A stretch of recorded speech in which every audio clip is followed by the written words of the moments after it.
Eu sou Rui Sérgio Gomes de Rosses, filho de Oswaldo Carvalho de Rosses e de Odete Gomes de Rosses.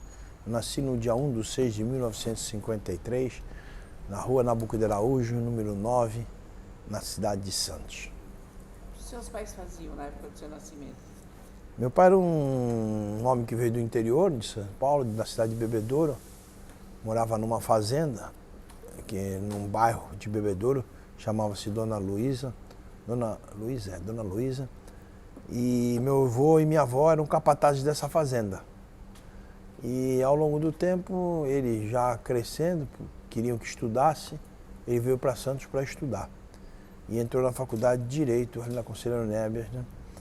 E começou a fazer Direito ali. Conheceu minha mãe, que é santista, uma mulher que morava aqui no morro, aqui lá em cima do túnel, e conheceu a minha mãe. E começaram a trabalhar e começaram a desenvolver.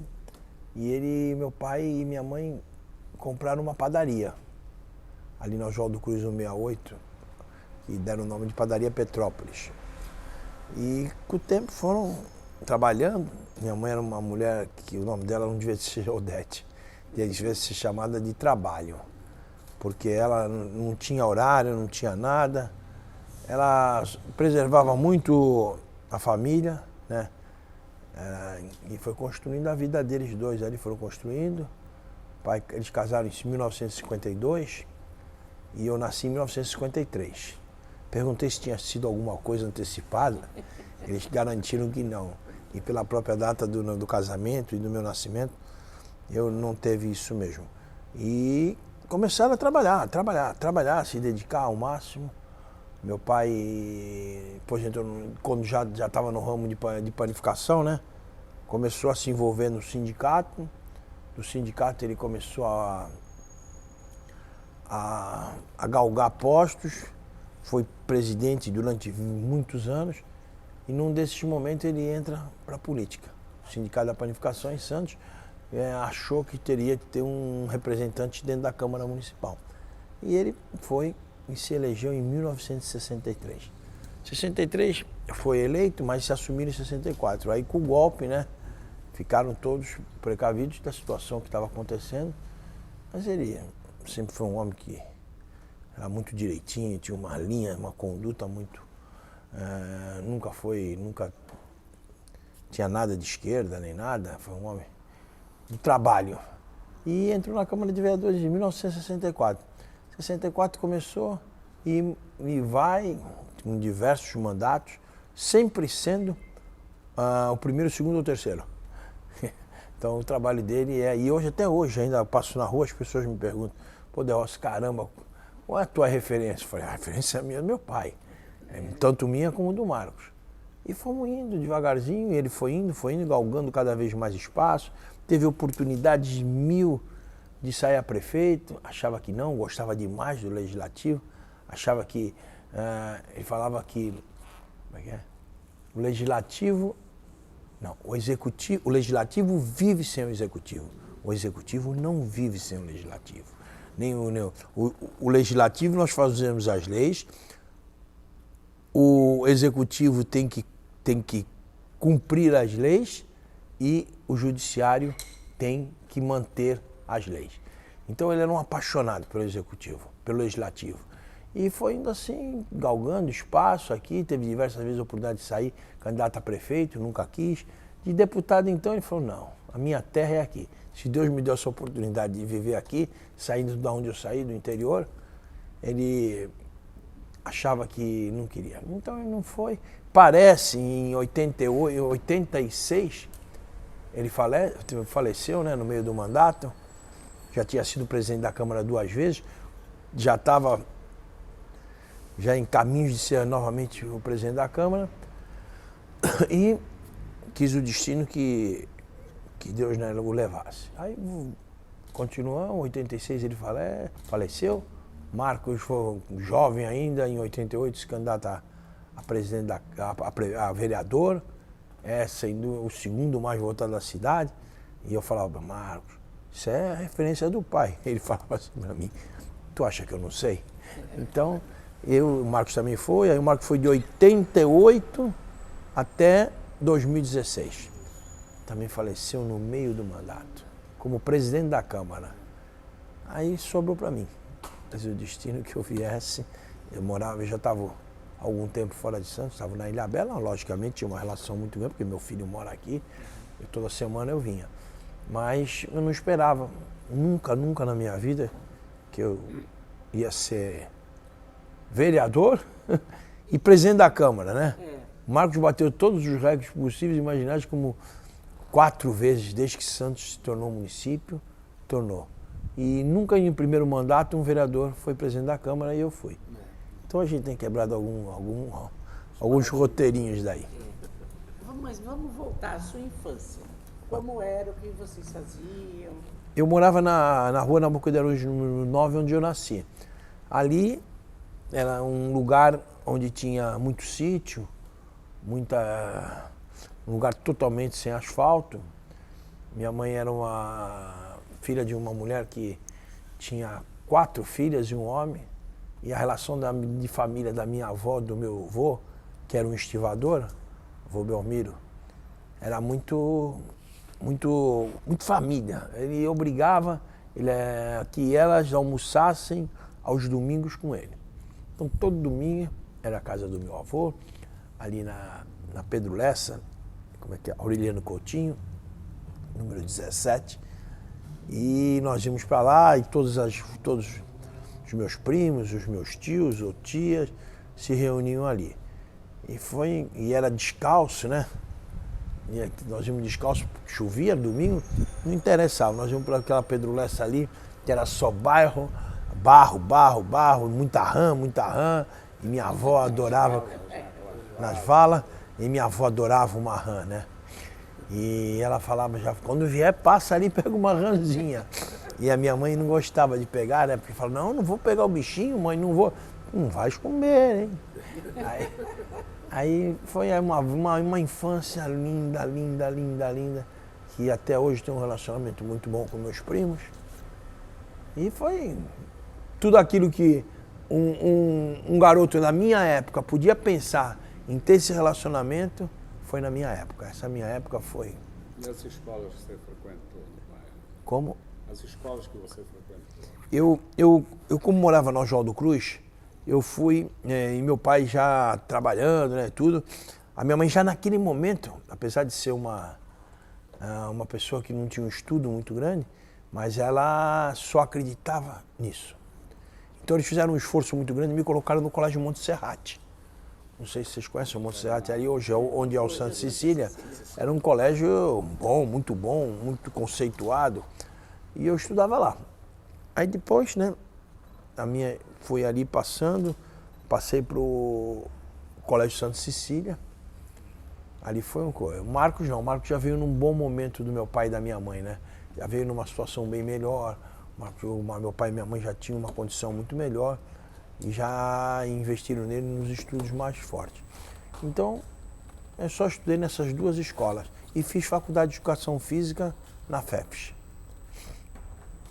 Os seus avós, a origem, eles eram brasileiros, portugueses? Não, o pai do meu pai era italiano, a minha avó do sítio de Dona Luzia, em Bebedouro.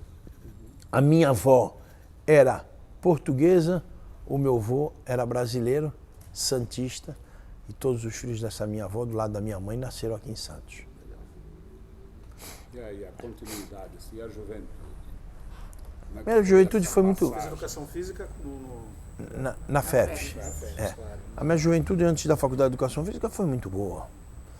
Foi uma juventude que, por tudo que eu podia fazer, que eu era arteiro, eu era um cara espoleta, né? Mas espoleta para jogar bola, fugia de casa porque eu queria jogar bola. Tinha aquele negócio na minha cabeça. Eu tinha um primo que era filho de uma irmã da minha mãe, que era um jogador de futebol. E meu exemplo era ele jogou no Corinthians, jogou na seleção brasileira. E eu falava, Marcos, jogou muito tempo, começou aqui no Jabaquara, o Jabaquara foi vendido para o Corinthians, e lá começou. Então eu queria jogar futebol, minha vontade era aquela. Mas eu também gostava das brincadeiras de rua, de jogar bolinha de gude, de jogar peão, tinha papagaio. Meu pai sempre alimentou muito isso em nós, né? E o Marcos já veio um pouquinho diferente, né? Porque o Marcos nasceu em 1961, já veio um pouquinho diferente. Mas ainda aproveitou ali, o nosso pedaço ali era só campo de futebol, sítio, né? Era goiaba, era amora, era jabuticaba, era o prazer da vida, era nos encontrar, nos reunirmos ali, jogar o peão, jogar o espeto. As ruas ali foram calçadas bem antes lá da Bolívar, né? Da Bolivar. Então aquele pedaço ali não tinha. Então foi crescendo, eu acompanhei tudo, eu passo ali muito, né? Porque a propriedade ainda é nossa, a casa. Aí eu passo ali e me lembro daquele momento da minha vida. Eu falo, caramba, meu filho, hoje tem 35 anos, nem imagina o que aconteceu na minha vida, né? Ele nem pode imaginar, ele nem pode, eu ainda tentei embutir nele, eu andei na praia, quando ele era garotinho, vamos para empinar um papagaio. Eu acho que o Juninho nunca viu o que é um peão, acho que ele nunca viu o que é um espeto, né? Uma bolinha de gude, jogar triângulo, bola e boxe, bocar. Tinha a praia e tinha a várzea, né? Tinha a praia, a várzea, né? Os grandes jogadores de futebol que o Santos teve, que a Portuguesa Santos de Jabaquara, saíram daqui mesmo, né? Hoje não se tem mais campo, não se tem mais nada, então a dificuldade é. Mas posso garantir para vocês, não sei se voltaria, porque acho que não teria mais saúde para isso, nem idade, mas dificilmente eu mudaria a minha vida se voltar, porque foi fantástico esses momentos. Santos era uma cidade assim, né? Santos era uma cidade. Pegar o bonde, quantas vezes eu peguei o bonde na Conselheiro Nebras, não tinha asfalto, só tinha o trilho, né? Ia lá, minha mãe, meu pai me deixavam lá e tinha-se confiança, né? Tinha tranquilidade. E você fez a FEFES no Brasil, né? No Brasil, futebol clube, no Brasil. Você já era profissional ou não? Não, eu comecei, eu entrei na primeira, essa semana teve na Câmara, eu dei um título de uma medalha Brás Cubas ao Buru, técnico de basquete. E eu, em certo momento, ele falou, precisa contar alguma coisa, Rui. Aí eu falei assim, vou contar. Eu entrei na primeira turma da faculdade em 1971 e me formei na 15ª. Aí todo mundo deu risada, mas o que foi? Reprovou tanto? Não, é que o que fazia? Como eu jogava, eu saía, voltava. Porque antigamente, por exemplo, eu joguei muito tempo no Palmeiras, né? Mas todo esse relacionamento que eu tive com o Palmeiras, eu vivia aqui em Santos. Né? Eu morava, porque antigamente tu não treinava 2 períodos, tu não tinha aquela obrigação que tem hoje, né? Eu treinava de manhã, vou para São Paulo, ia de São Paulo 9 horas. 11 horas, já tinha acabado o treino, já voltava e tinha minha relação direta. Eu tinha muitos amigos, né? A minha relação com a minha amizade de amigo foi fantástica, que eu preservo muitos até hoje. Mas o teu começo foi na Portuguesa, né? Comecei na Portuguesa Santista. Teu pai tinha ligação com o clube? Não, em 1966 eu nasci em 53, eu tinha 13 anos, né? Eu tinha 13 anos, eu jogava futebol de várzea. Eu jogava futebol de praia, futebol de várzea. E um senhor uma vez chegou perto de mim e falou assim, posso falar com você? Eu falei, pode. Aí eu queria te convidar para você jogar na Portuguesa Santista. Eu já tinha recebido um convite do Santos com o senhor Ernesto para mim jogar. Meu pai e minha mãe não levavam muito a sério aquilo, porque meu negócio era jogar bola em todos os campos. Porque eu pulava o muro da minha casa, tinha um campo. Eu andava 10 metros, tinha um campo. Eu ia no Canal 4, tinha um campo do Juventus. Então a minha relação com o futebol era mais mesmo de brincar, de ter, sabe, de fazer aquilo que eu gostava de fazer. E foi passando o tempo. Aí esse senhor novamente, que dizem, para mim, ele foi o maior treinador de garotos de base, Arnaldo de Oliveira, o Papa, que foi um técnico da Portuguesa Santista, conceituadíssimo, mas muito velhinho, né? Depois foi o tempo, foi passando, e ele me convenceu aí. Eu não tinha essa ligação que hoje tem a molecada, eu não sabia que meu pai era político, mas não sabia o envolvimento do meu pai com a Portuguesa Santista.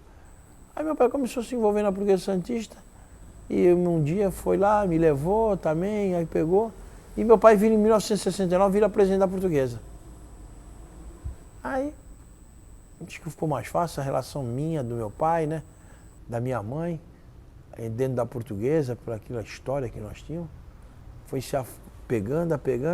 Em 1972, eu comecei a despontar bem. Em 71, em 72 fui vendido para o Palmeiras. Não sei se foi 72 ou 73. Finalzinho de 72, começo de 73, por aí.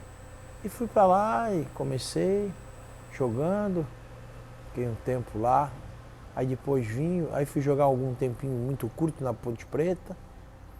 Aí joguei no Santos. E foi indo assim. Ponte Preta já não dava para morar em Santos, né? Tinha que ficar lá. Já tinha que ficar lá, mas a minha relação foi muito curta, né, com a Ponte, porque eu tinha uma relação muito... Eu era muito pegado à minha mãe, né? Eu tinha uma relação com a minha mãe muito... Meu pai era um cara macho.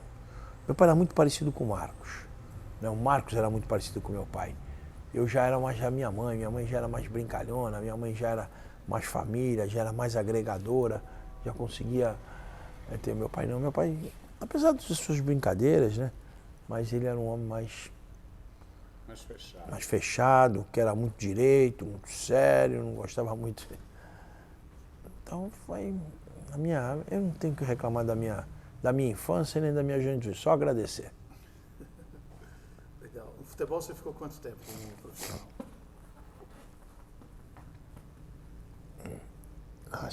9 anos. As Eu tinha que voltar, a carreira era muito curta, eu tinha que voltar, eu tinha que fazer algumas coisas aqui. E meu pai também já não estava muito bom, né? Meu pai foi muito jovem, faleceu muito jovem, problema de coração.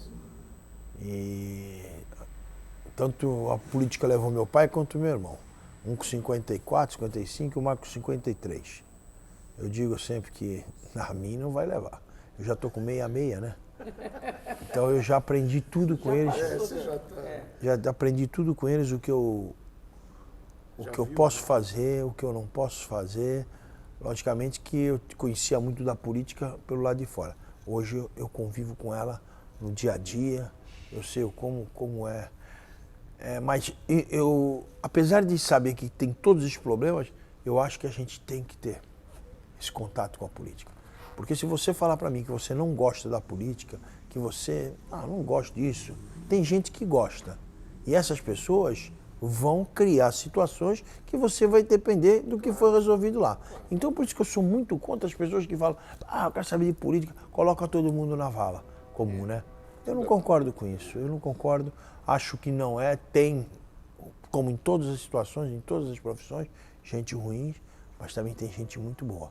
Hoje, no momento de hoje, né, eu acho que a Câmara é uma Câmara que, lógico, tem as suas divergências, tem as suas culturas, tem as pessoas que gostam, mas é uma Câmara capaz, produtiva, uma Câmara que realmente fiscalizadora. Eu não sei se eu teria estômago para aguentar o que o prefeito aguenta, né? Mas é a função. E se essa é a função do vereador, a função da sociedade também é fiscalizar o vereador. Isso não existe. Eu fiz agora um programa, Câmara de Portas Abertas. Eu não tenho nada para esconder, né? Então a Câmara tem que estar aberta para que vá lá fazer as perguntas, reivindique, mostre as situações. Hoje tenho feito convênios aí com grandes universidades para que os jovens tragam os seus projetos, para que a gente aprecie e pote, né? Esses PLC são importantes para o desenvolvimento da cidade. E é aquilo que eu digo, o presente tem que ser vivido, o futuro pode ser pensado, mas nós não sabemos o que pode acontecer, né? Bom, você se elegeu no primeiro mandato, na primeira eleição que você disputou, né? Na verdade, eu não esperava nunca que o Marcos fosse falecer. Nem passava em lugar nenhum. Mas eu, quando vim para Santos e conversando com as pessoas, né, principalmente com a minha família, e eles achavam que o legado, que a história do Marcos e do meu pai era muito forte. E que precisava dar continuidade naquilo. O meu filho era 25 anos ele tinha. Não, 25 nada, ele tem 35, ele tinha 30 anos. O Vitor, o filho do Marcos, é que tinha essa idade. E eles achavam que eles não iriam conseguir desenvolver tudo isso. Precisaria que eu tivesse. Logicamente que eu trabalhava na televisão, isso também ajudou demais, né? E o nome do meu pai, até hoje, é muito forte. E eu, vamos lá. Vamos ver como é que é isso aí. Foi bem votado, né? Eu fui o quinto mais votado, tive 4.378 votos, mas o pior de tudo é que eu gostei. Mudou sua vida. Melhor. Eu gostei. Mudou a tua rotina? Mudou a minha vida, eu gostei, eu gosto daquilo que eu faço. Foi o que eu falei lá no começo. Eu sempre fui um cara agregador. Eu não fui um excepcional jogador de futebol, eu não fui um cara, um craque de futebol. Mas eu sempre joguei em bons times, porque eu sabia agregar, né? Eu sabia conversar, eu sabia respeitar, né? Eu vinha de uma educação do meu pai, que o treinador falava, olha, tu tem que correr por aqui, porque por aqui. Então eu fui um respeitador do futebol. Mas não fui nenhum craque, fui um bom jogador, como um jogador de futebol profissional, que hoje nós temos aí. Então fui assim. Mas Você chegou a passar pelo Santos uma época. joguei pelo Santos aqui uma época. E foi uma das situações mais tristes que eu tive na minha vida. Porque qualquer garoto, eu me lembro quando eu estava no colégio, meu pai falava assim, eu gostava muito de futebol, só vai no futebol se tiver boas notas. E o time que eu ia, quem era? Era o Santos Futebol Clube. E eu fui me apaixonando por aquilo, trocando o Santos cada vez. E cheguei no Santos e jogando na Portuguesa Santista, em 76. Dr. Milton Teixeira, que tinha sido meu diretor na escola, Santa Cecília, gostava muito de mim, me viu jogar na Portuguesa Santista, né? E me levou para o Santos. Levou para o Santos e eu comecei a desenvolver. Porque além de eu ser um jogador de futebol, eu era santista. Eu era carismático. A torcida queria me abraçar, né?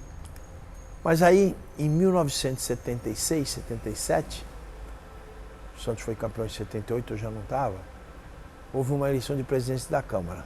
E alguns lados da presidência da Câmara, um deles, não quero citar o nome, levou uma briga com o meu pai. E o meu pai ganhou a presidência da Câmara, né? E ele perdeu. Qual é a coisa que mais pode magoar um pai? É tu machucar um filho, né? Lamentavelmente, isso tem que ser contado porque isso é real. Isso aconteceu. E ele, todos os trâmites que possível, ele era diretor de futebol do Santos, de futebol mentira, diretor administrativo naquela época, entendeu? E fez tanto, que criaram uma situação que eu tinha feito no Guarujá, na Balsa, com jogadores do Santos, que eu estava na Balsa, mas não fiz aquilo. Fiz tantas coisas na minha vida que eu falei, fui eu mesmo.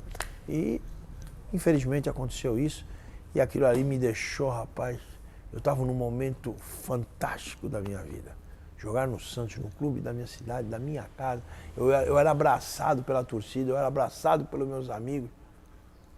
E, infelizmente, por uma questão política, né?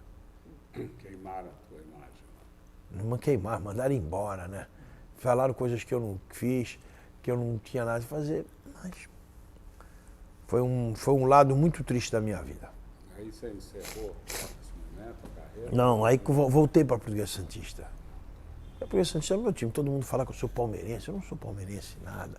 Eu aprendi tudo com o Santos, eu não tenho nada de Ponte Preta, de Atlético, nada.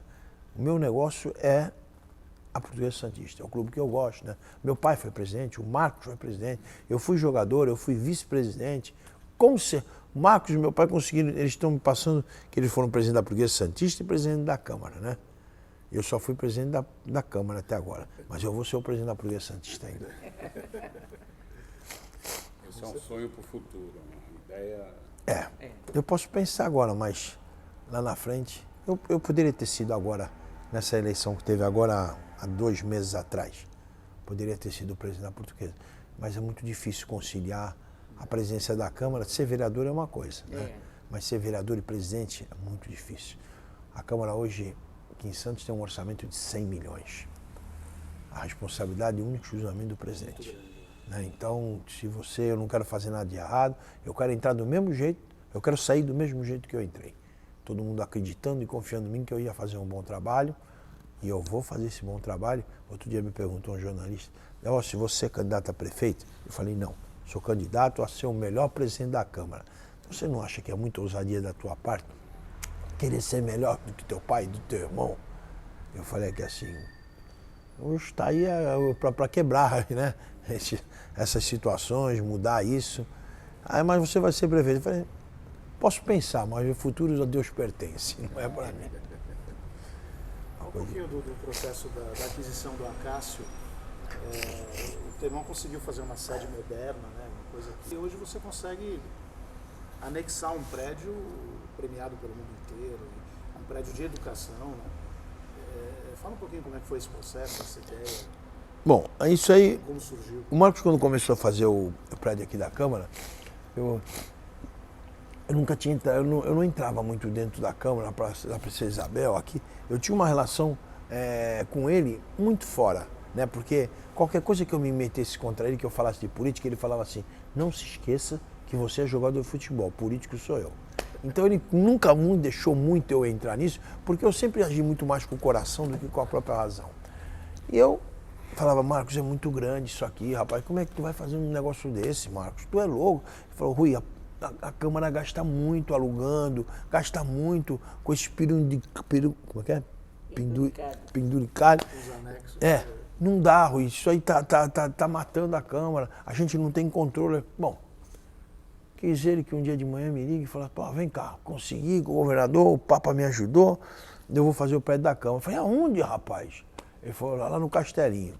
O Marcos tem uma relação de 9 anos de diferença, uma diferença de idade entre eu e ele de 9 anos. Então eu tinha ele mais como um filho, principalmente depois que o meu pai morreu, né? Aí ele, não, vem aqui, vem aqui, vem aqui. Eu peguei, fui lá, ele me mostrou, vim aqui no Castelinho, falei, Jesus, que isso aqui não vai ficar pronto nunca, isso aqui, Marcos, tá louco, desiste disso. Não desisto, não desisto. Eu sabia que eu também não desistiria. Ele começou a fazer aquilo lá. E eu via cada dia, ficava bonito. Eu falava assim, Marcos, é muito grande, onde vai passar multidão aqui dentro? Os gastos, não, fica tranquilo, Rui. E ele foi determinado, me fazia botar aquele negócio na cabeça, andar pelo meio da obra. E eu falava, caramba, essa sala é tão pequena, eu não tinha noção assim de engenharia. Então, uma sala, eu falei, muito pequena, eu via outra, eu falava, enorme, o que tu vai fazer com isso aqui? E foi, a cada dia, até que ele veio e inaugurou. Foi uma grande realização para ele.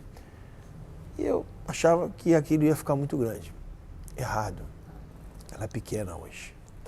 Hoje nós não temos, para servir do jeito que eu quero, a sociedade, para que a população, ela está pequena já. Nós temos salas, por exemplo, eu tinha sala de presidente, primeiro secretário, segundo secretário, separadas. Salas, primeiro vice e segundo vice. Hoje eu tive que tirar a sala dessas pessoas, deixarem eles só no gabinete deles, porque o quê? Nós precisamos ter um melhor acomodamento do funcionário. Por que o funcionário? Porque o funcionário tem que estar tendo um lugar legal para prestar serviços para a população. E um dia passando com um amigo na praia, que ninguém pode, que é difícil, ninguém pode imaginar quanto foi difícil eu chegar na Acácio. Passei com o meu chefe de gabinete, e nós estávamos procurando um prédio nessas imediações aqui. Eu falei, precisa arrumar um prédio rápido, porque uma das principais contas foi o Tribunal de Contas, que disse que ia me dar improbidade administrativa se eu não arrumasse o arquivo. E aquilo estava me afligindo a cada dia. Eu falei, mas onde eu vou pôr esse arquivo? Não pode fazer isso. Pedi para o rapaz que fez a Câmara, o arquiteto, dele, da prefeitura. Falei para ele, falou assim... Gino? Não, conhecidíssimo ele. Caldato. Daí virei para ele e falou assim, eu falei assim, agora eu vou precisar fazer uma salinha. Ele falou assim, eu estava sem sentado com ele, falou assim, não mexe em nada lá.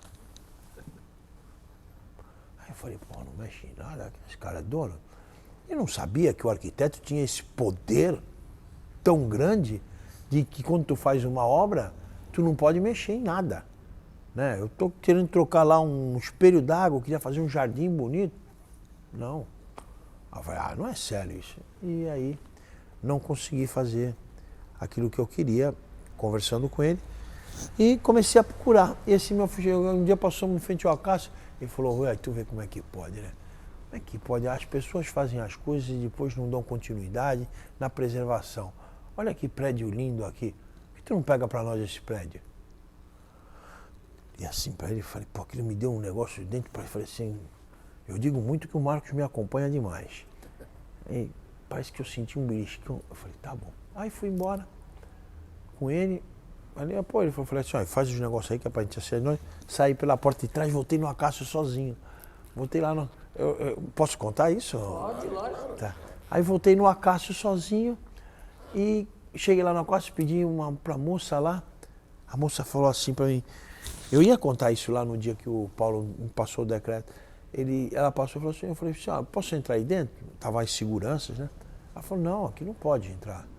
Eu falei assim, mas esse prédio é do município, eu sou o presidente da Câmara. Ela falou, pouco ligando.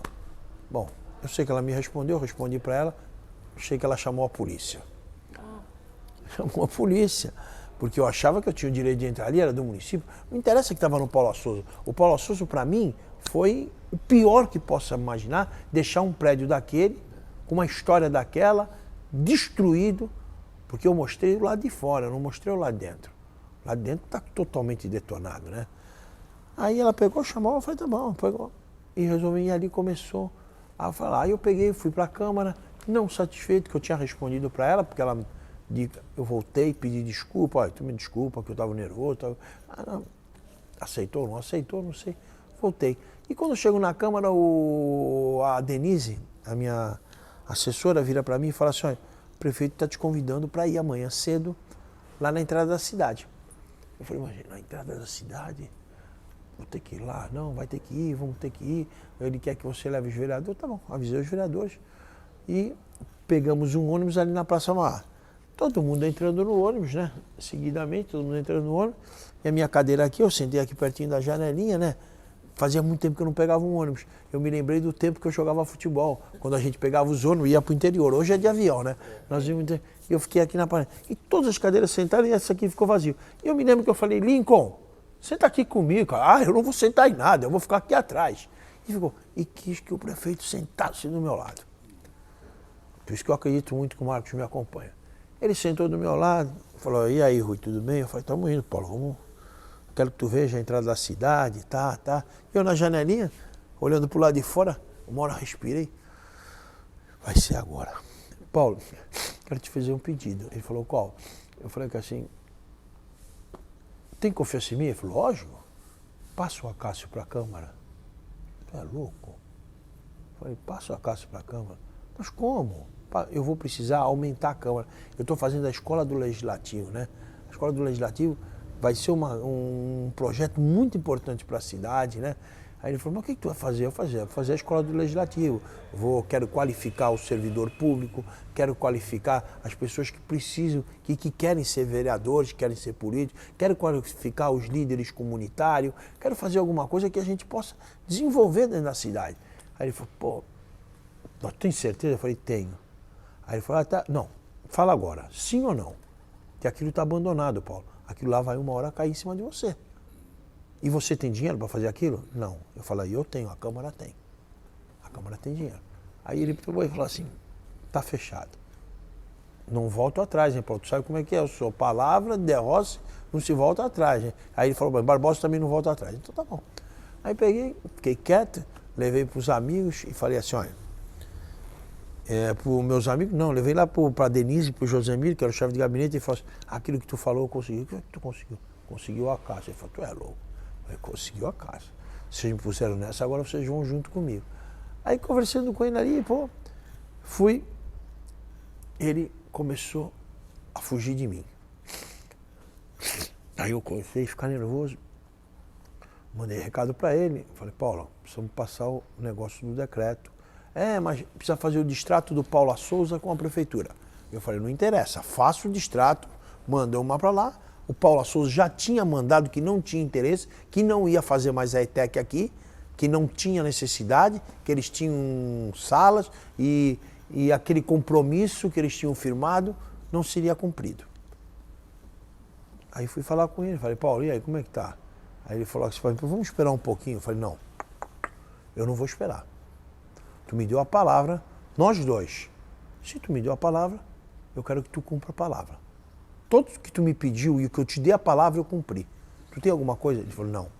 Então eu quero que... Bom, tudo bem. Falou aquilo novamente, conversei com ele e novamente, não que ele me enrolou, alguns tempos ele não tinha, aí eu ligava para a menina, para Marisol, e falava, Marisol, eu conversei com o Paulo, nós precisamos marcar a data de ir lá no Acácio, porque ele me deu a ideia de passar o decreto dentro do Acácio. Foi ele que me deu essa ideia, né? Aí eu falei que assim, bom, vamos passar isso aí, não, vamos fazer uma festa, tu faz lá no Acácio, tá bom. E começou, aí eu liguei para ela e falei assim, olha, oi vereadora, a vozinha dela é muito fina, olha presidente, o Paulo vai esse mês, essa semana para Brasília. Aí eu ligava pro Rogério Santos, Rogério, não tentem fazer isso comigo, hein? Não.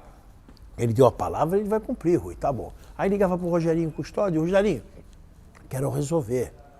Ligava pra procuradora-geral, doutora... Não, Rui, vai ser. Eu falei assim, olha, então vamos fazer um negócio? Vamos marcar pra semana que vem. Aí liguei pra menina novamente, ela falou, ai, vereador, eu não posso, eu só vou poder fazer isso na próxima semana. Eu falei, tá bom, como é que vai fazer esse negócio da próxima semana? Qual a relação que nós vamos ter? Como é que eu vou acreditar em vocês até agora, que eu não consigo acreditar mais? Aí, ela foi, e na outra semana eu ligo novamente e ela fala pra mim, vereador, não vai dar nessa semana porque vai chover. Eu falei, porra, tu é agora meteorologista? Pô, não quero saber. Me matei isso. Bom, feito isso, tudo, eu peguei, passei uma mensagem pra ele, eu dificilmente, se vocês verem meu zap, o cara que menos tem mensagem que eu passo é pra ele. Né? Eu não gosto de ficar enchendo o saco, não sou um presidente da Câmara que fico babacando, nada. Isso é muito do meu pai e do Marcos, nós éramos assim. Tem uma palavra aqui, nós sabemos que vamos cumprir ali, quem me deu a palavra aqui tem que cumprir ali. Aí fui conversando, falei pra ela isso, ela falou que não, eu falei, bom, liguei novamente, aí fui lá falar com o Rogério Santos, falei, Rogério, tem um negócio, eu vivo sem vocês, vocês não vivem sem eu. Nós somos poderes independentes, né? Mas somos harmônicos. Cumpra comigo. Ele falou, Rui, ele vai cumprir, tu acha que ele não vai fazer isso? Eu quero saber por que não fez então ainda. Né? Aí pegou, fui lá, mais uma vez, conversei com ele. Ele falou, bom, opção, não, nós não vamos conversar nada, vamos conversar primeiro o que você... Não, ele falou, isso aí tá certo, pode marcar para segunda-feira que vem. Ele me deu um alívio, né, pô, que eu tinha já a imprensa, eu tinha falado, ele mesmo já tinha falado para a imprensa. Isso demorou acho que uns 40, 50 dias, né, para que acontecesse isso, desde que ele me prometeu. Aí fomos lá e aconteceu tudo isso, mas não foi fácil, foi o que eu digo, todo mundo acha que foi fácil. Mas teve muita brincadeira, teve muita conversa, teve alguns desentendimentos entre eu e ele, mas nada desrespeitoso. Sempre respeito ele, apesar de ser a idade do meu filho, né? Mais jovem, mas eu sempre o respeitei, principalmente pelo cargo, pela pessoa que ele é. Mas foi assim e conseguimos chegar no Acácio. Agora estou preparando as licitações. Agora, o que mais atrapalha agora é a parte burocrática, né? Essa daí é muito complicada, porque nós temos que ter uma série de cuidados, né, nas licitações. Quem tem que ser alguém que mexa com o patrimônio histórico, né? É assim que fala, né? E o Acácio, além de ser um tombado, ele é um prédio premiado internacionalmente. Então eu quero deixar aquilo ali quero preservar e vou dar o nome do legislativo, Acácio de Paula, como é que é? Leite Sampaio. Quero preservar isso. E eu não conhecia, né? Depois eu escutei falar dele. E aí me deu mais museu para todo mundo. Tem que trocar, põe esse, põe aquele. Não quero tirar o nome, quero deixar o nome que está lá. É conhecido, né, pela cidade. Conhecido. E aí depois o meu filho é casado com uma médica. E ela é de Capivari. Aí ela pegou e falou, eu não sabia que o Acácio era de Capivari, não sabia. E aí ela me ligou e falou assim, o senhor vai tirar o nome do Acácio? Eu falei, muita gente tem me pedido, Stephanie. Aí ela falou assim, não, mas pode ficar sossegado, doutora, o que é? O que você quer? Eu quero que o senhor preserve um cidadão da minha cidade, de Capivari. Aí eu falei, por que ele é de Capivari? Aí vai ficar, né? E não foi só por pedido dela, foi um pedido de muita gente da cidade, de muitas pessoas que não gostariam que tirasse o nome dele. E eu não vou tirar. E vai arrumar uma briga com a Bela Lísia, porque a Bela Lísia estudou lá. É? E ela fez um movimento no Facebook quando ele estava bem abandonado. Mas foi um ato de irresponsabilidade do Paula Souza. Jamais poderia ter deixado, abandonou, largou o prédio, mostrou que a diretora tentou ainda falar comigo. Eu falei, não, mas tudo bem, eu vou pegar assim mesmo. Já estamos com o projeto de acessibilidade pronto. O arquiteto está junto, né? Tá, ele vai facilitar, ele vai resolver. E a Câmara tem aquilo que eu falo. Há 6 anos atrás, o Manuel Constantino era o presidente, devolveu acho que 30 milhões no mandato dele, né? 30? Por aí, né? Então, a Câmara já devolveu, nesses 2 anos, 90 milhões. Então, a Câmara é uma Câmara responsável. A nossa Câmara aqui, apesar de todo mundo falar, mas é a Câmara mais enxuta. Aqui não se tem carro, não se tem motorista. Já há muito tempo. A Câmara aqui é levada muito responsável. É o menor salário que tem. Um vereador recebe líquido aqui, R$ 9.990 bruto, líquido R$ 7.400. Né? É uma Câmara que não tem isso aí, o que a sociedade fala, o que os jornais colocam. Não é verdade isso. Tá? Por isso é que eu quis fazer o portal da transparência. Eu fiz lá, está lá, eu coloquei agora a ouvidoria, eu coloquei a controladoria, eu coloquei agora, nesse meu pouco tempo, um plano de carreira para todos os funcionários. Então, eu quero tirar todos os penduricalhos que tu falou, e é verdade, porque o que é? O funcionário tem que entender que a Câmara não é um bico. O funcionalismo público não pode ver esse emprego como um bico. Não adianta tu prestar um concurso e tu entrar no concurso e tu chegar lá dentro para tu trabalhar, eu quero um adicional disso, eu quero um adicional disso. Não dá. Hoje a situação é totalmente diferente. Né? São salários bons que a Câmara tem. Né? Coisa que na iniciativa privada não tem. Então, as situações hoje são muito diferentes. A gente tem que se adequar a esse novo momento. Né? Não adianta a gente querer achar, eu também concordo, eu quero que tu funcione. Mas uma mulher fala, mas gozado do senhor. Eu falei, se tu tivesse nascido na minha época, tu teria o tempo, só que as coisas mudaram agora. Né? Mudaram muito. Mas o Acácio foi uma coisa que foi de Deus, um achado que o Marcos me iluminou e falou, é ele que tem que pegar. Eu tenho entrado lá dentro, muito triste, mas ele é bonito, ele vai fazer aquilo que a gente precisa. Quero fazer a escola do Legislativo, quero encaminhar muita gente para isso, que eu acho que está faltando isso na nossa cidade. Né? Não adianta só, política está diferente, tem que se conhecer como trabalha o Poder Legislativo, é qualificar o funcionário, né? O funcionário tem que estar qualificado e preparado para que possa servir melhor a população. Caso contrário, não dá para tu ser funcionário público.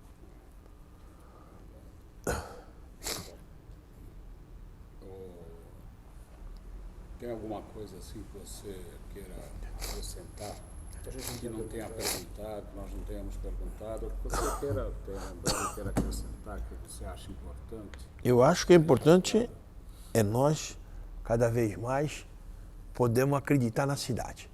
Hoje nós temos uma questão, eu entendo perfeitamente que a crise foi muito forte, né? Aqueles pais que tinham filhos em colégios particulares passaram para o município, aqueles pais que tinham planos de saúde passaram para as nossas INSS, para a UPA. Então, realmente isso criou uma situação muito difícil. Mas não podemos, uma cidade como essa, né? Santos é vanguarda, Santos é uma cidade que tem que ser vista com outros olhos. Nós temos aqui a coisa mais importante que tem na América Latina, que é o nosso porto. Né? Eu entendo que hoje as coisas mudaram também no sentido do porto. Os funcionários, os trabalhadores vão ter que se qualificar. Mas nós temos que entender que uma cidade não se faz com cimento e se faz com pessoas. Né? Pessoas têm que estar sempre atentas a prestar serviços para que nós possamos ter um bom relacionamento e viver uma cidade importante como nós fomos. Né? Como eu disse anteriormente, meu avô era um estivador, era um orgulho. E eu sei o quanto ele gostava desse porto. Entendo que hoje não caberia mais e não cabe. Eu tive agora em Houston, no Portimar aqui, e eu vi o quanto mudou-se lá, né? Hoje está mais qualificado, as coisas estão muito mais com trabalho mesmo de qualificação. Então eu acho que isso aí, nós temos que ter a ponte Santos que liga a área continental. A área continental é 3 vezes maior que a nossa área que nós temos aqui em Santos. Nós precisamos do desenvolvimento. Sem essa ponte, nós não vamos conseguir fazer isso. Algumas pessoas estão contra isso. É o túnel? Faça o túnel. Eu não sou a favor do túnel, nem contra o túnel. Eu não sou a favor nem contra a ponte. Eu quero que faça um dos dois, para que a gente tenha esse desenvolvimento, né? A ponte, a Ecovias, já tem o dinheiro, já tem o projeto, já tem a licença ambiental, já tem programação de 4.000 funcionários trabalhando nesse tempo que a ponte for. Nós estamos precisando de emprego, né? O santista precisa de emprego, né? Hoje já veja como é que é o centro da nossa cidade hoje, que era uma alegria quando eu vinha com meu pai, com a minha mãe, no Natal, nas festas, passear à noite, a cidade toda. Então nós precisamos dar uma atenção maior a isso, principalmente aos nossos jovens, né? Precisamos ter aí trabalho. Eu sempre, agora, um tempo atrás, conversando com um amigo, ele falou assim para mim, olha, Rossi, Santos em 1981 tinha, era o 2º PIB do estado. Só perdimos para São Paulo capital. Hoje nós somos o 17º. Nós precisamos, é que a gestão também melhore. Né? A gente pensa muito, mas nós temos que dar uma reviravolta nessa situação. Né? Nós entendemos que a situação é difícil, mas temos que dar uma reviravolta. Esse negócio da ponte, eu sinceramente falei pro prefeito, se o senhor pega do peão na unha, tem que ir lá resolver esse negócio da ponte. Se a Ecovias tem o dinheiro, o governo do estado está aí. O que é a autoridade portuária? A autoridade portuária manda na cidade? Não. A autoridade portuária pega aí, daqui 1 mês, 2 meses vai embora. Eles estão falando em privatizar, tudo que ele está falando não vai acontecer. Porque se privatizar, ele vai ser o primeiro que vai embora. Então nós temos que estar mais atento a isso, a mudar essa situação. A ponte é necessária. A ponte vai diminuir em 40 quilômetros, vai ser menor. Né? Ela vai ter lá a ponta da praia, vai poder melhorar aquele sistema das balsas, não vai ter tanta gente como tem, os caminhões vai ter maior facilidade para chegar lá no Guarujá. Tira o impacto daqui. Tira o impacto daqui. Agora, você fazer um túnel, que eu também acho que é importante, como é que tu vai fazer? Tu vai trazer São Paulo inteiro para andar pelo meio da cidade para chegar no túnel? Tem que desapropriar um monte de residências. Desapropriar a igreja lá do Padre Paulo? Como é que vão fazer? Quem é que tem coragem de dar a primeira martelada lá? É complicado. Né? Então eu acho. E é muito mais caro. Eu acho que nós temos. Santos é uma cidade muito acolhedora, cidade de gente trabalhadora. Gente, eu acho que nós precisamos, nós santistas, realmente ter um planejamento. Por exemplo, vamos ter agora a eleição do prefeito. Você vai ser prefeito, ele vai ser prefeito, ela vai ser prefeito. É esse o plano? Já sabe, hein? Vamos ter que seguir o plano aqui. Não pode 4 anos tu ficar e tu fazer o que tu quer e outro depois vir e mudar o que tu faz. Desmanchar tudo. Como é que nós vamos conseguir fazer? Como é que nós vamos fazer uma cidade dessa? Nós temos que preparar Santos nos próximos 5 anos, o que tem que fazer em 50. Mas tem que ter gente, né? Que tenha objetivos, que tenha raízes, que goste dessa cidade, né? Eu acho que essa é o meu jeito de pensar. Quero participar, lógico que com pequena condição assim, mas poder alimentar, a fazer com que realmente a nossa cidade melhore. Porque eu vejo todo mundo vir aqui, diz que todo mundo gosta daqui. Santos é maravilhoso, Santos é isso, Santos é... Mas precisamos buscar. Em nome da Fundação Arquivo de Memória de Santos, agradecemos o seu depoimento. Muito obrigada. Eu que agradeço ter participado disso e que fique aí para que alguns jovens, né, possam acompanhar. Muito obrigado. Obrigado.